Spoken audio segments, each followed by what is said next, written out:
RT હેઠળ પ્રવેશ માટે હવે વાલીઓ અપનાવી રહ્યા છે અવનવા કિમિયાઓ। સુરતમાં વાલીઓએ આવકનો બોગસ દાખલો રજૂ કર્યો હોવાનું સામે આવ્યું। આવકના દાખલામાં ઓછી આવક દર્શાવી વાલીઓએ પ્રવેશ માટે અરજી કરી હતી। જો કે જિલ્લા શિક્ષણ અધિકારીએ ક્યુઆર કોડ ચેક કરતા વાલીઓની કરતૂતનો પાંડો ફૂટ્યો છે।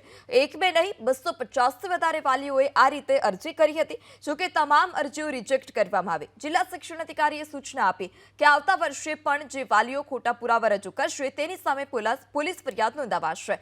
તો આ તરફ ડીઓ કચેરીએ 7 શાળાના 100 જેટલા વિદ્યાર્થીઓના પ્રવેશ રદ કરાયા છે।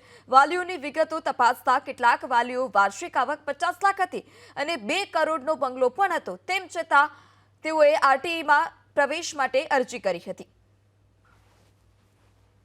વર્ષ 2025-26માં કોઈ પણ વાલીઓ આરટીઈમાં પ્રવેશ માટે કોઈ પણ પ્રકારની ખોટી છેડછાડ ન કરે અને તમામ બાબતોને અવેર કરી અને તમામ બાબતો યોગ્ય હોય તો જ એડમિશન માટેનું ફોર્મ ભરે, નહીં તો એના વિરુદ્ધમાં કાયદેસરની કાર્યવાહી કરવામાં આવશે। ક્યુઆર કોડની સમસ્યા નથી, પરંતુ ક્યુઆર કોડ આવકના દાખલાઓ જે છે એની અંદર ક્યુઆર કોડ આપેલા હોય છે, તો તમામ બાબતોની એટલે કે તમામ વિદ્યાર્થીઓના આવકના દાખલાઓની પણ વેરિફિકેશન કરવામાં આવે છે પ્રવેશ પહેલાં, કે જેથી કરીને કોઈના આવકના દાખલા ખોટા હોય, બોગસ બનાવેલા હોય તો પણ એના આધાર પર એડમિશન રદ કરી શકાય છે।